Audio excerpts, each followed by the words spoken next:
I'd like to introduce Kim Christing. Kim Christing is our host and psychotherapist for this series, I Am Not Okay. Kim is the founder and executive director of Bay Ridge Counseling Centers and Human Strong, which is part of the Bay Ridge Circle of Care.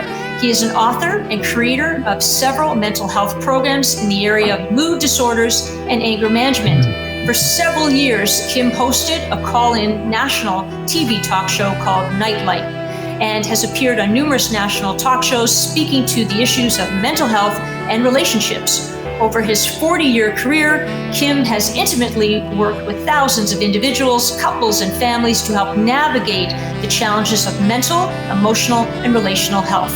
He is honored and humbled to be able to speak with you, our guests, Lee and Michael, today. Welcome. Thank you, Amy. It's my pleasure to introduce Lee and Michael together to each other. And so you haven't met, guys. And so this is a nice kind of gathering to get to know people we've heard about possibly. But let me first of all talk a little bit about Lee and who he is and what he's done. Lee Steinberg, premier sports agent and entrepreneur, best-selling author, and chairman of the Lee Steinberg Sports and Entertainment Holding, is really best known for his work of building athletes into standalone brands. He's often credited as the real-life inspiration for the Oscar-winning film Jerry Maguire, and Lee has represented many of the most successful athletes and coaches in football, basketball, baseball, hockey, boxing, and golf, including the number one overall pick in the NFL draft for an unprecedented 8 times in conjunction with 64 total first-round picks. With an unrivaled history of record-setting contracts, Lee has secured over $4 billion for his 300-plus pro-athlete clients and directed more than $800 million to various charities around the world. Over the course of his career, Lee has been featured on numerous national television programs, including 60 Minutes and Larry King Live, The Today Show, Lifestyles of the Rich and Famous, and many more.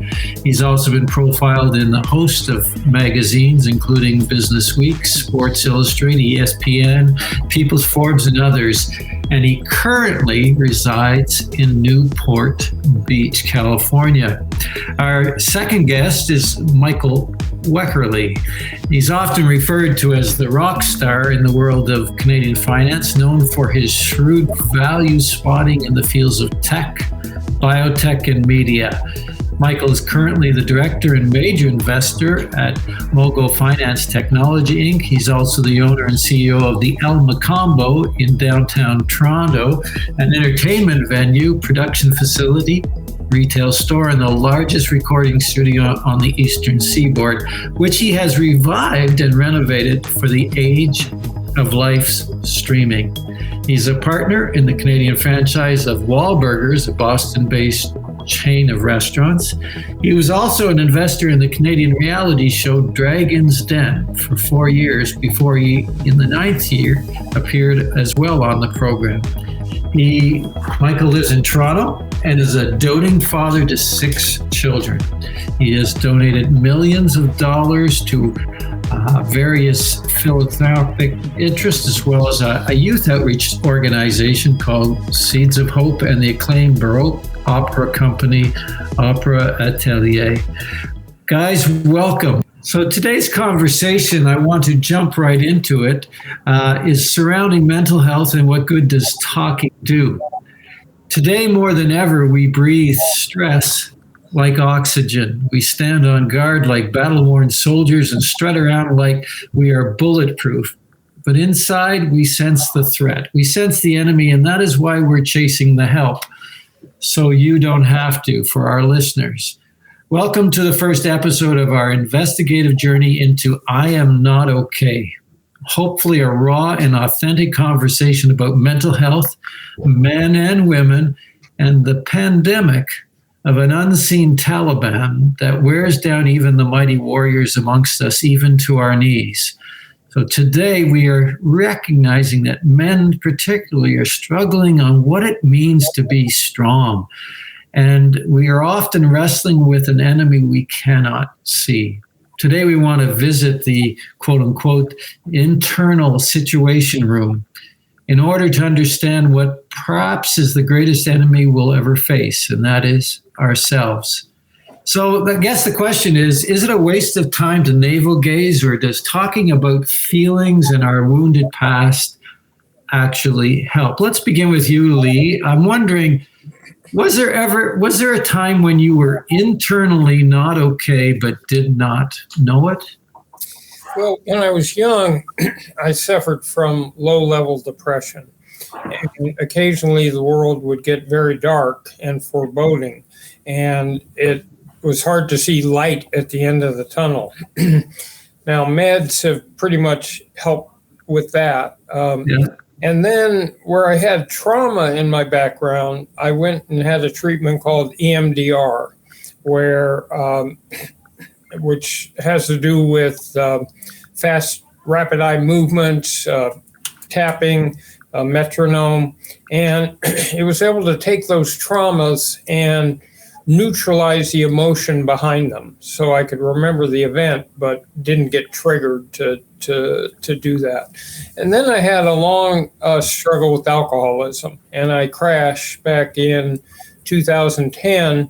And I was sitting on my father's bed, having lost my home and my practice. And the only thought in my mind is, where can I find more vodka? So I had seriously lost any sense.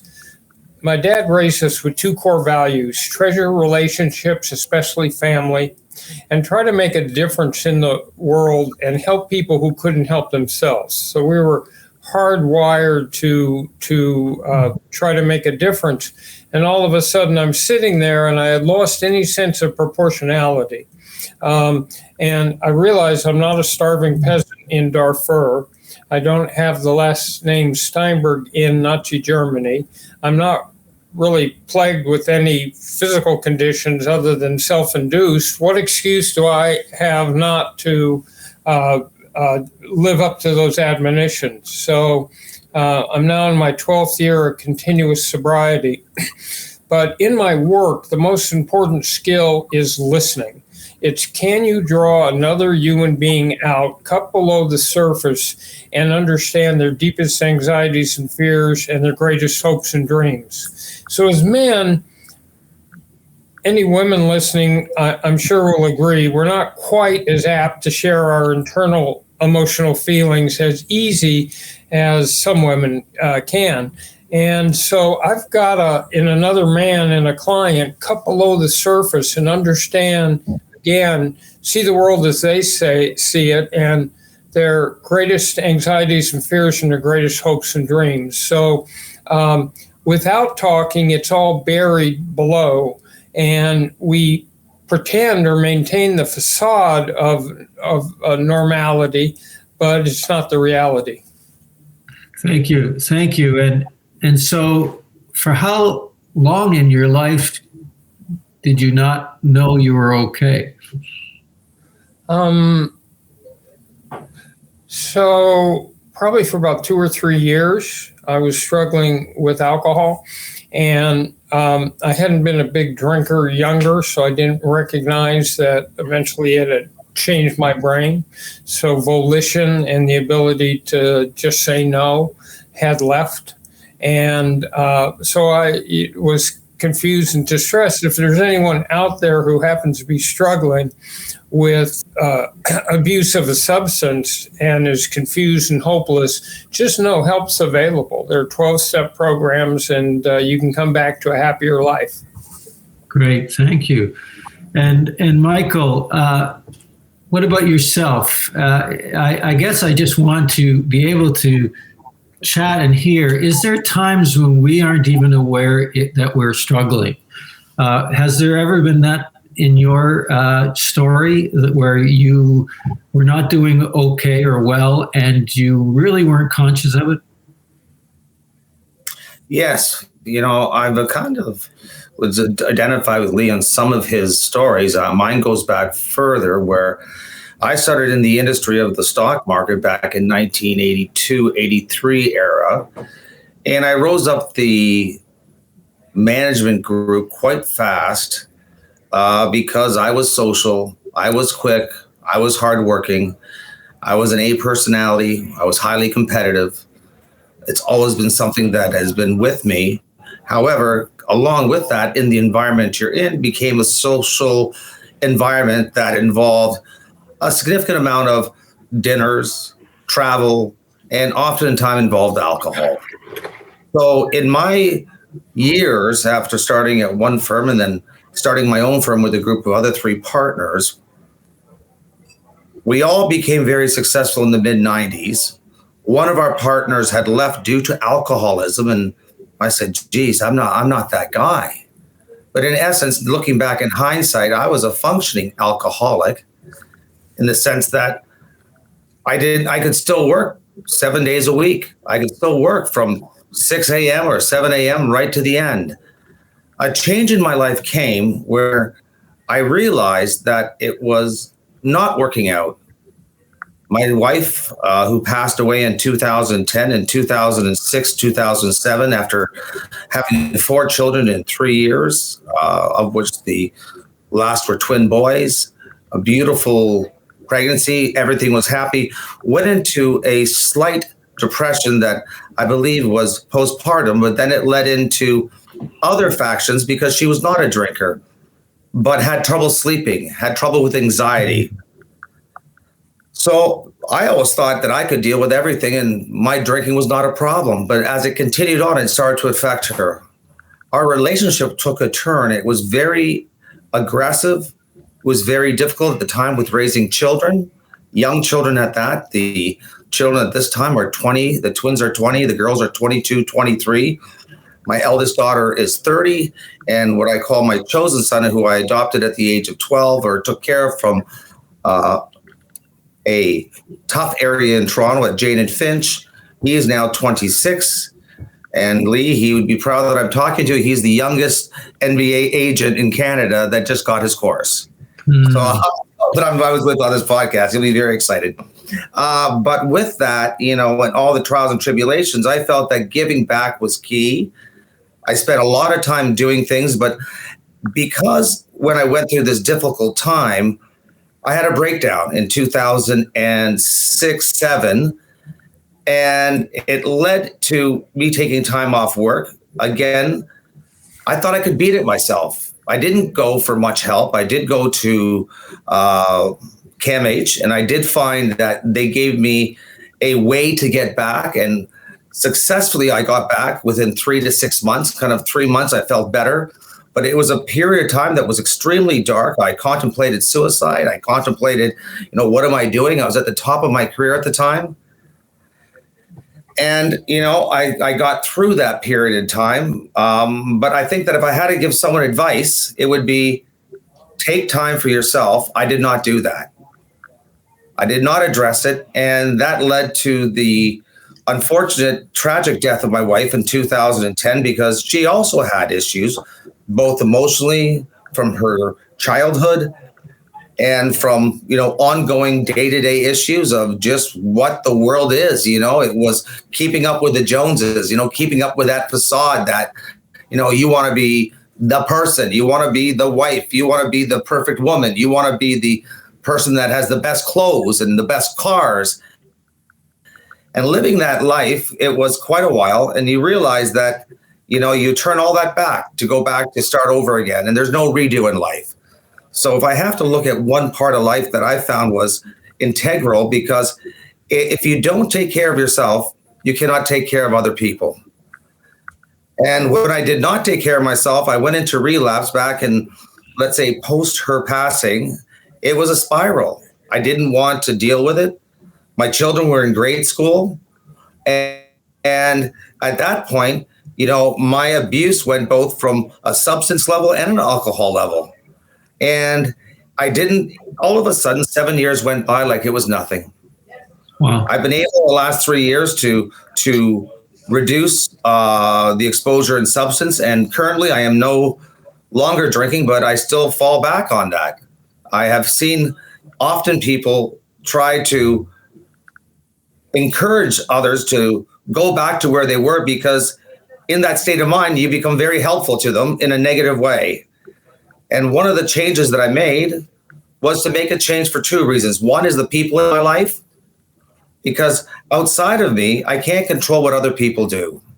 To a certain extent, you can influence them. But when there is calamity and tragicness, it tends to fall back onto you. It tends to roll downhill. And what I've found in my life in the last while has been that faith has come back into my life. And it doesn't matter what your religion is. It's just about having faith. Having there's a purpose for your life. Your life has a plotted course. There's a plotted course that can go down different areas in a fork of a road. But what we don't do oftentimes is ask for help and know where to ask for help to guide us in those paths. I have started now, as we are on the show, as a start to tell people that it's okay to ask for help. It's okay to tell people that I'm on Cymbalta since 2007. Yes, it's okay that I have this, and I find that it keeps me level. I am looking and searching out other alternative levels of meditation that I believe will work well. And I've started to spend more time in exercise, as you know, healthy body, healthy mind. But I think it's a challenge, and loving yourself was the key, because if you don't get yourself to understand what the demons you have, it'll be very difficult for you to help other people. Thank you, Michael. That's awesome. Maybe both of you can say that. It's an interesting term that most young men, I think, wouldn't be able to identify with. At least I would struggle with it. But this term of loving yourself, that, can you imagine you're running hard, and I noticed that with Lee, you must be, these young athletes that are doing things physically that I can only dream of doing, and Michael, some of the things you have done, and you're on the top of your game, and how am I not taking care of myself? Like, I'm living the dream. What are they missing? Well, for years, my career was just about more achievement. Achievement was my drug. And so it was, when I came out of law school, my very first case was the very first player picked in the first round of the NFL draft. So, and we got the largest contract forever in NFL history. So it was always more. And it was more athletes. So I'm representing half the starting quarterbacks in the NFL. Why am I not representing all of them? And we did this record-breaking contract, and more importantly, we had the athletes go back and retrace their roots. So they went to the high school, collegiate and professional community and set up charitable foundations, triggered imitative behavior. So it was my passion, was to make a difference in the world. And here these athletes were moving 175 single mothers into the first home they'll ever own, buying school lunches for kids. We tackled all sorts of problems, but it was always more. And I never took any time off, because once you had achieved one thing,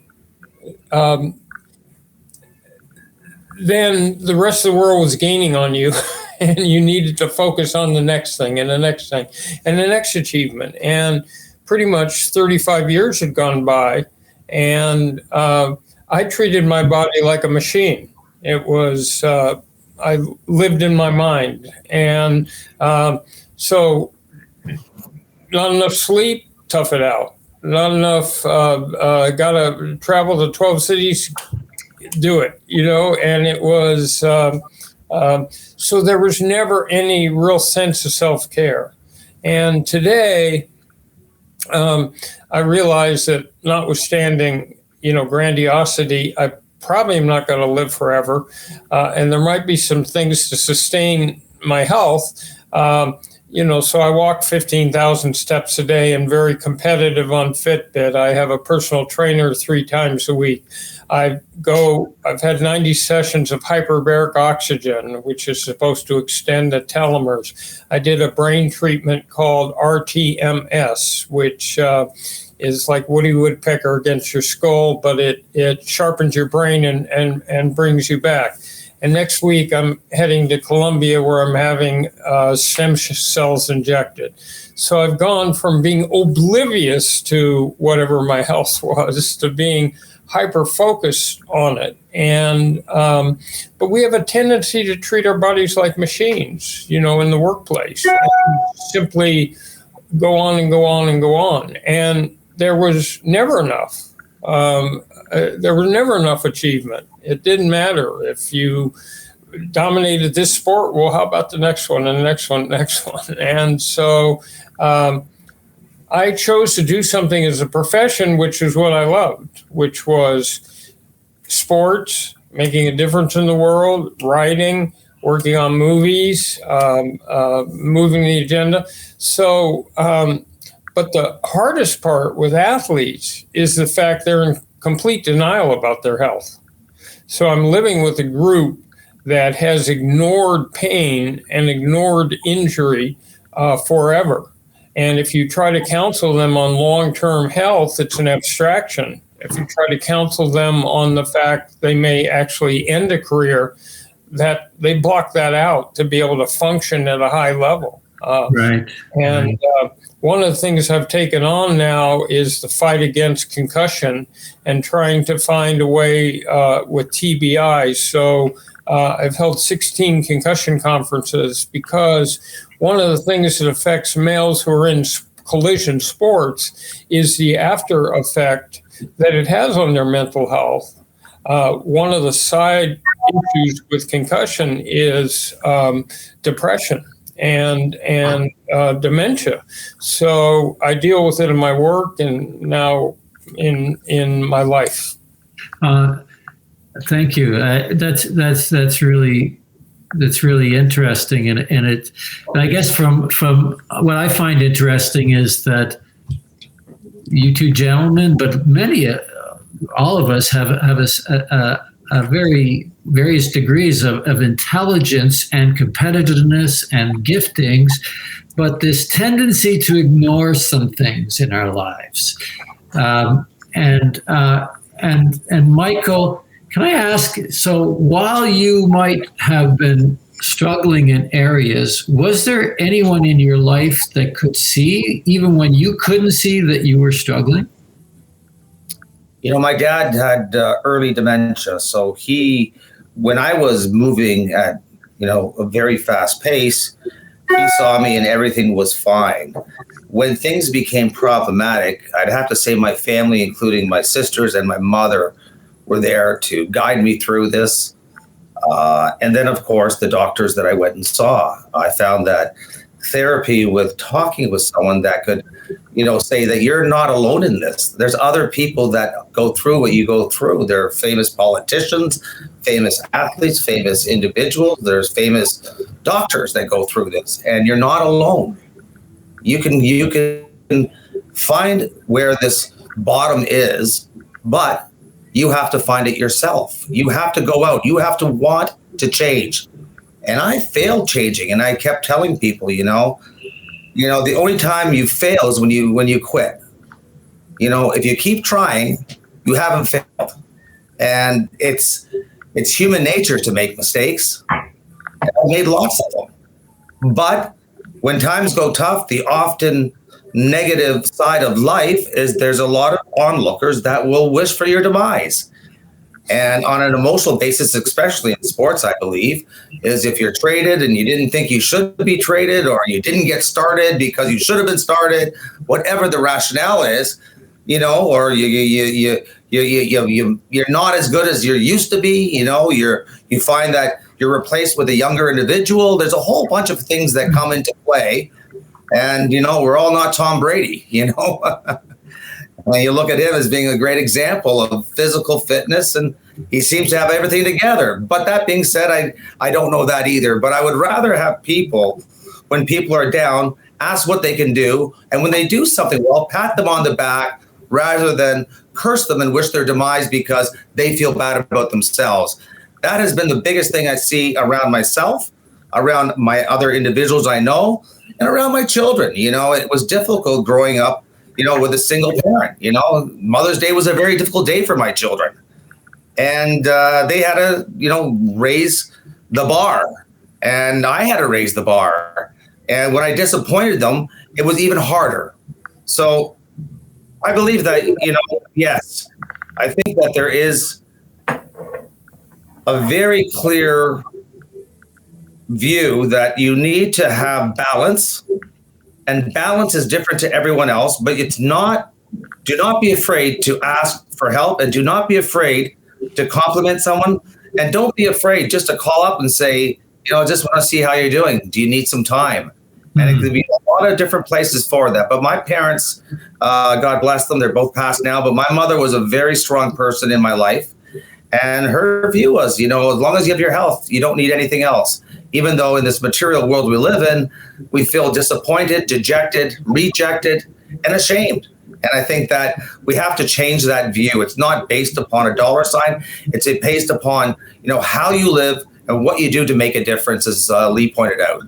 And once you can create that balance, I think you're in a good position and a good state of mind. I like that.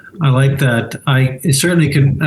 I'm not here to necessarily go into it, but I can certainly resonate, as I lost a wife with 4 small children as well in a car accident. And so, yeah, that's the pain of seeing your children go through some of your own choices or costs, or you see their suffering.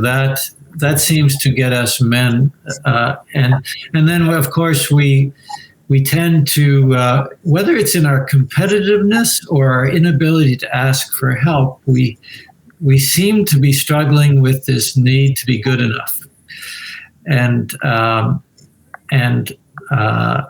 I think being able to come to a place of rest, and maybe whether that's your faith or spirit, or meditation, or a sense of enough, that's a real good place to try to be, that we aren't chasing something that we don't need.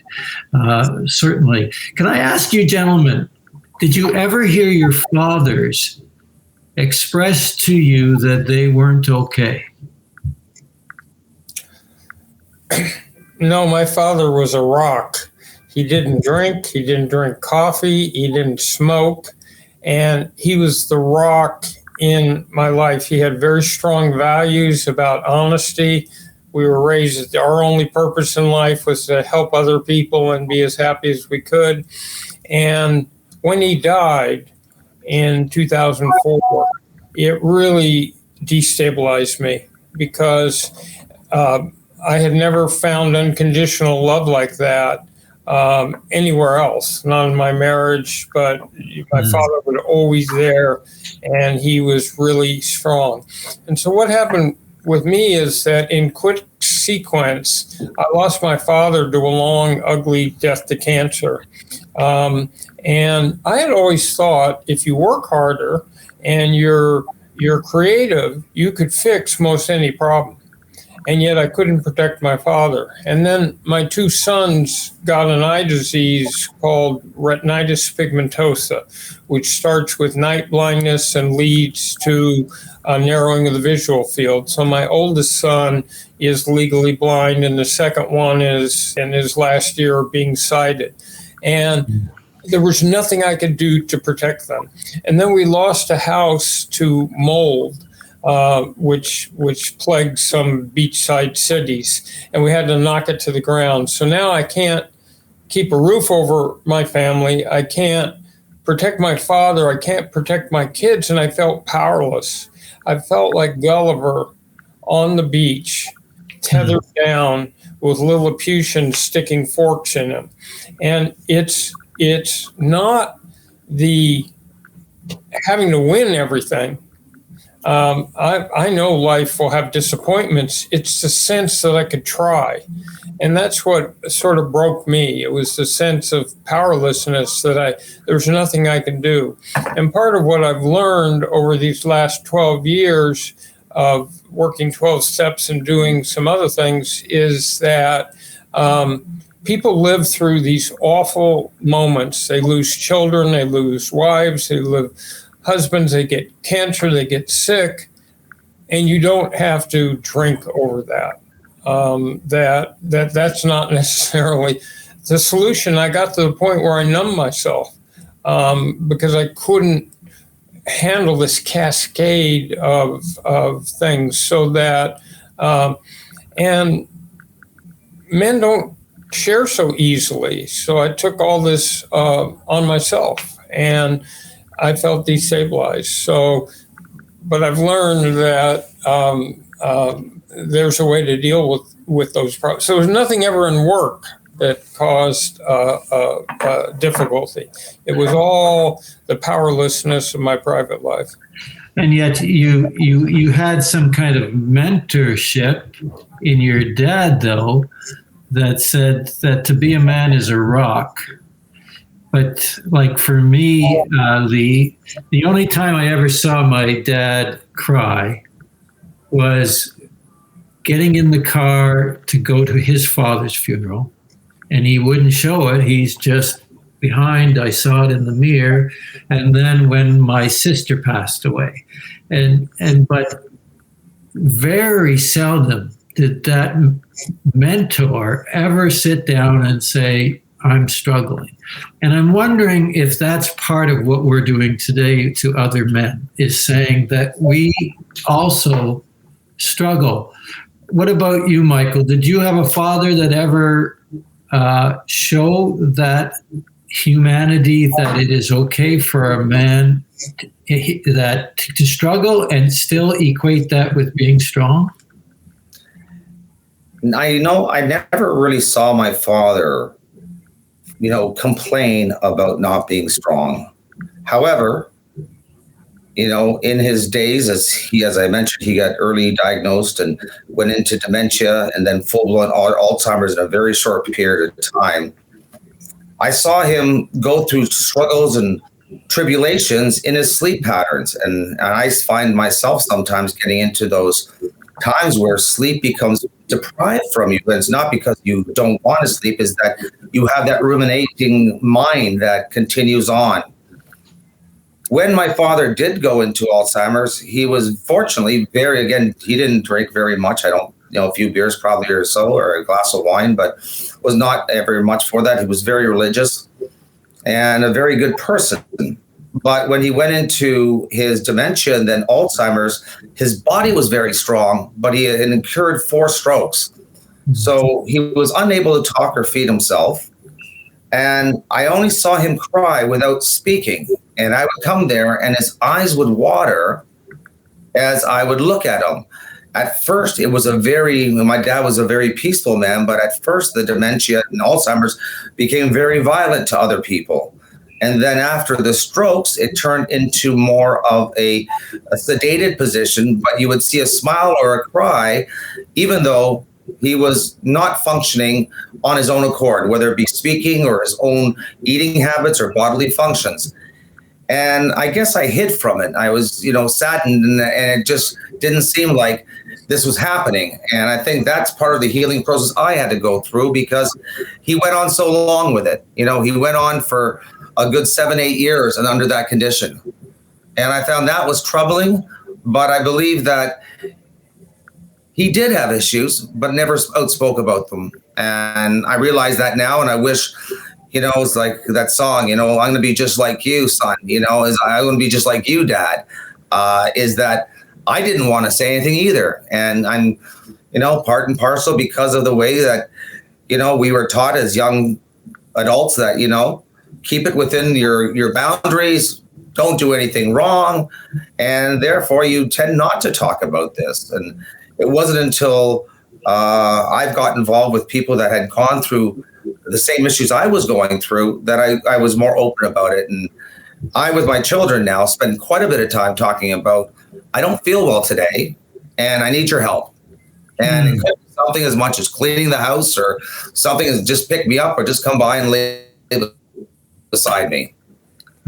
When I said my father was a rock, it wasn't in terms of being stern or non-emotional. He taught us skills at home to solve problems. And we talked all the time. We had a family club where somebody was the president, somebody was the vice president. We learned Robert's Rules of Order. We always got dessert. Wow. So it was all people skills. And my dad taught us never to let certain words come out of my mouth. You could talk to other people about their behavior, but not about them. You couldn't generalize to say you always, wow. You're a bad person. You could talk about that the behavior disturbed you. And we never went to sleep with an ongoing argument. In other words, things got solved or talked out. So, and I grew up in West Los Angeles, which is sort of the psychiatric center of, the Western world. And there are whole buildings you can walk up and down and they just have shrinks. And so the model I got was strength, but it was talking about your problems. And I had a father I could call up and say, Dad, I'm going to flunk the bar. And then he'd say, well, have you already signed up for it? And I said, yeah. He said, so what's the worst thing that can happen? You could flunk and you'll take it again, but eventually you'll pass. Or I'd say, Dad, I'm too fat now. He'd say, buy bigger pants. The point was, I had a father I could talk about all my feelings with, and my deepest anxieties and fears, I could share with him, and I could share with my mother. My mother had a stroke some years ago, so she is impaired. But my point is, we had a family dynamic where we talked about all that. And if I had problems in my romantic life, I would go to my mother. And if I had problems in my business life or in, my personal life, I'd go to my father. So that was the model I got. And I've tried to do the same thing with my kids. And my parents also did a very smart thing. If you spilled the milk, you were not in trouble. If you spilled the milk and lied about it, you were in big trouble. So you learn that to be honest, because the consequence of making a mistake was not, devastation, but the consequence of not being open and honest was judgment. So you were a very wealthy man before you were a successful man. I carried all of that into if you had wronged someone, my father would have you chase him down the street to apologize. If you hurt somebody's feelings, and my dad always talked about what's your part in it. As Michael said earlier, you can't control other people, but what's your part in it? Was there something you could have done different? And so I got all that stuff as a kid, and to this day, if I do a big contract, big deal. I mean, we represent the best player in pro football, Patrick Mahomes. And a year ago, we did the biggest contract in the history of sports for him. That, to me, is no great accomplishment. What is a great accomplishment is Patrick Mahomes is helping school kids in Kansas City with lunches and making an impact with at-risk kids. So that's how I judge myself, and that comes directly from my parents. That's a great story.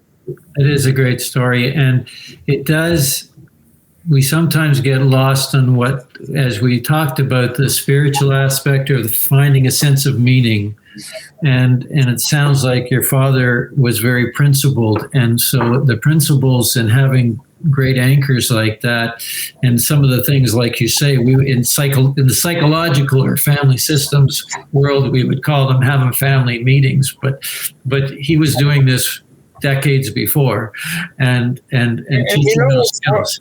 I'll tell you what was important. It was not so much what he said. It was watching what he did in the world. It was watching my father hire a Japanese gardener in the early 50s when there was anti-Japanese prejudice everywhere. It was watching him fight for fair housing. It was watching him be the head of the Los Angeles City Human Relations Commission. He was courageous and bold in sticking up for his principles. I like that. And that reminds me of my mom, who we in a little northern Ontario town back in the 50s. There was one Chinese family. We never saw any other people of color in the little town of Pembroke. But we weren't given a choice. We were ordered to go and befriend that Chinese family and the kids.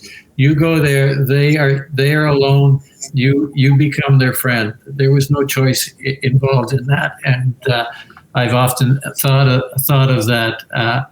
So, are there people in your life, Michael, now that you say, "I got to talk. I need to talk about stuff"? Yes, I do. I have spiritual leaders that I speak to now on a regular basis. I'll be spending some time with one of the individuals who runs a program, which is Seeds of Hope, but it's called Youth Unlimited, a guy by the name of Scott Moore. And, he's got 4 young children. He had a terrible bicycle accident where he had to put pins through his leg. He was previously in his early life an Olympic rower for the Canadian Olympic team. So he's just an incredible individual. He's a pastor. And he said, "You don't sound like you're having a great time these days. I'm going to come and see you." And he said, "Do you mind if I come at 8 o'clock?" I said, "You know what? I never thought about it. Usually we talk about donations. Usually we talk about what's going on at the camp. How are the at-risk kids going?" He says, "I haven't spent time. It's been COVID. You've been going through a lot. You've had a hospitality business that has been decimated for 2 years after building it for 6 years. And, as they said, if I didn't have bad luck in this hospitality, I'd have no luck because I literally opened the day before the pandemic hit. So it was literally, a year and 9 months ago. And it was like, oh my God, what do I got to do with now? How is this going to work out? And it has been a struggle. There's no doubt about it. But, you fight the good fight, as they say, and you have to open up. So I spend time there. I got a beautiful girl in my life who's of Cuban descent. And she uses a lot of the spiritual different stones on me and explains to me on what they mean and what her world means. She has a relationship with her goddess as I have a relationship with God. I do believe it all ends up in the same place. But we talk about it. And one of the things that Lee said, which I've adopted in my life, which I think is the most incredible thing to do, is never go to bed angry at each other. I've tried to practice that in my life. It is difficult sometimes. In my previous marriage, oftentimes the anger was so hard on one or the other person's side that you didn't deal with it. And then you try to make up later. But every time that you let it go more than 24 hours, it didn't get any better. It just got worse. And it's like anything, once you make one mistake, the second mistake becomes easier, and so on and so on. And then it doesn't become a mistake. It's a way of life, which is a very sad part of life. Well, I think you guys have brought up incredibly important points when it comes to dealing with everyday things as well as significant issues from death or disappointment or failure, is that when we don't talk about things, there is a sense of toxicity that begins to develop internally. And if we avoid issues, if we avoid these things, they can create emotional log jams that literally can begin to be our greatest enemy as we avoid them. And life is a way, I think, of insisting that we don't avoid things.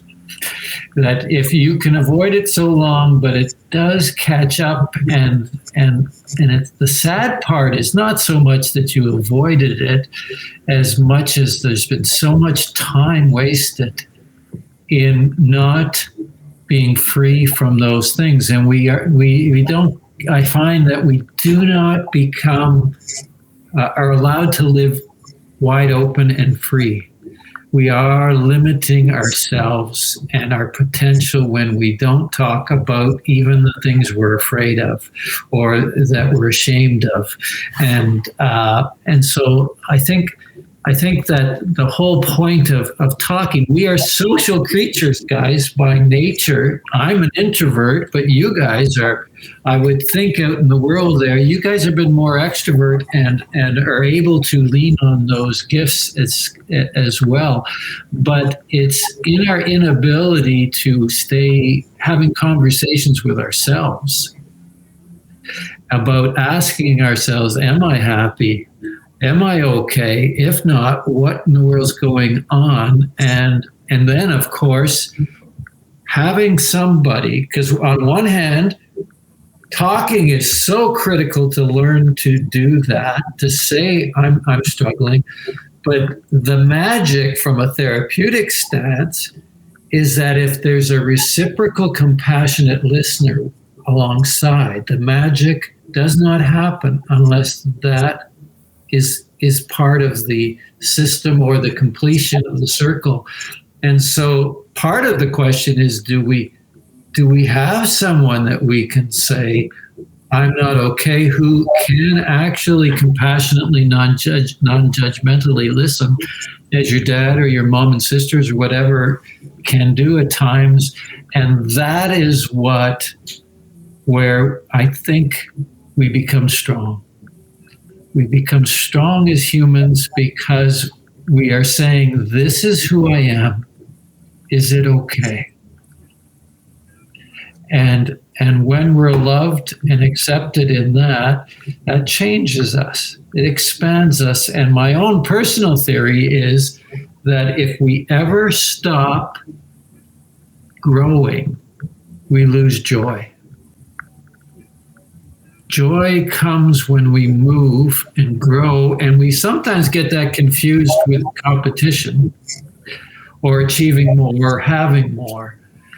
But whenever we give more or expand, like you guys have so wonderfully have done in your lives, I find that it is so incredible because now it becomes something bigger than us.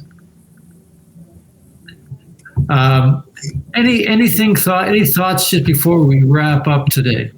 Any thoughts about you want to just send to the listeners, especially to young men? I mean, what would you say to a young Michael and a young Lee in their late 20s who are ready to take on the world?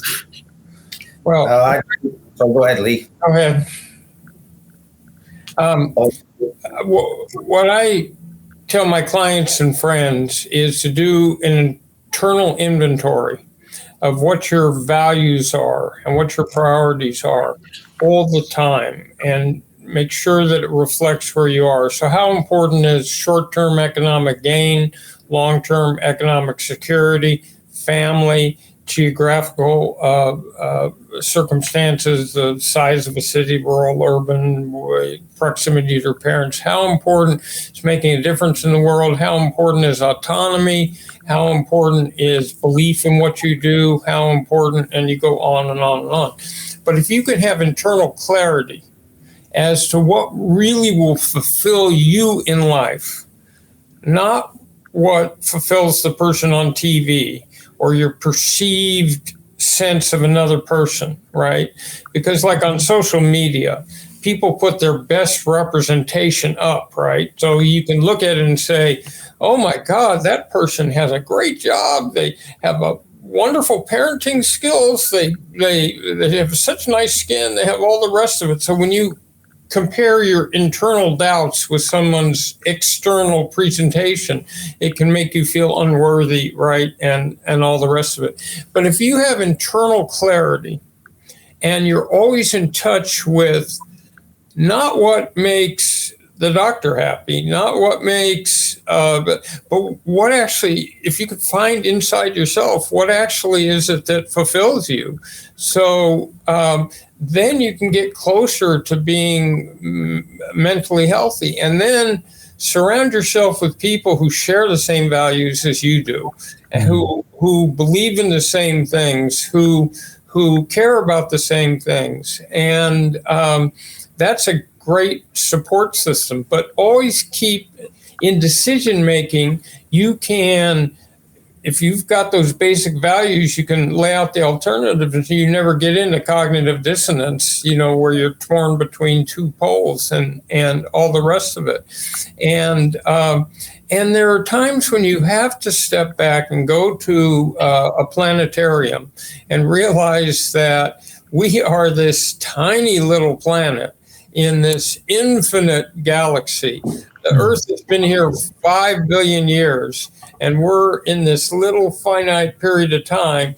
The Earth has 7.5 billion people on it, and we're just one person. Have some proportionality that gives you the ability to not be overwhelmed by what's around you. Nice. I like that a lot. And I think, as I can't even remember the coach, but clarity is everything.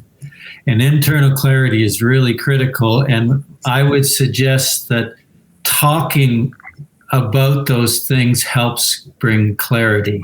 And so bringing it externally, putting it on the table in front of us so that we can hear and see it, I think is a real excellent thing. Michael, what are your thoughts to say to a young Michael? Well, again, I'll repeat what I said earlier, and that I said, learn to love yourself and then learn to love other people. It is important that you avoid envy and jealousy, as it'll internally eat you apart. You have one thing in life that you can do that I think is important, and it's a quoted statement, but I think it's very important that you treat people like you'd like to be treated. Very simple. And you need to avoid those pitfalls of people that don't treat you that way. The hardest word in the human vocabulary is no. No, I don't need that. No, I cannot do that. No, I'm not going to do that. It's a lot easier to say, okay, I guess I'll do it. And even though you know it's wrong, you have to avoid those pitfalls, and you have to take every day as a gift and not a given. And look at the positives. A lot of things in life are not monetary. Health, the life, the air, everything is free. There's lots of great free things in life. And we tend to focus on the negative. Start to focus on the positive, and you'll radiate that positive feeling around you. And I think if we start to do that, at least for myself, I feel better. I hear you. Well, I think that's been a delightful conversation that I feel very pleased to be part of. As you said, Michael, I think one of the things that we probably, if we successfully loved at least one person, we probably are pretty successful. And it's a pretty tough job to do, but it's what a great challenge to do that, and then to love ourselves and others. I think that says it all. Gentlemen, thank you so much for giving your valuable time to speak about mental health and the challenge which I'm trying to address and we're trying to talk about in men, and what it means to be a strong man, and how the anchors in life seem to be shifting, and can we shift with them and adapt and become better. Thank you for joining us, and all the best with you in your work. Thank you. Thank you, and thank you for putting this together. And Lee, it's been a pleasure to listen to you and to be on the same screen. Thank you, and I feel similarly. And what I learned early on is being a man, and toughness. Toughness is not about how you talk. Toughness is not about beating your chest. Toughness is not, trying to beat down the next guy. Toughness is living with a set of living principles, not compromising them, and hanging in there when things get tough. Just hang in there. I like it. Michael, Lee, thank you, and all the best.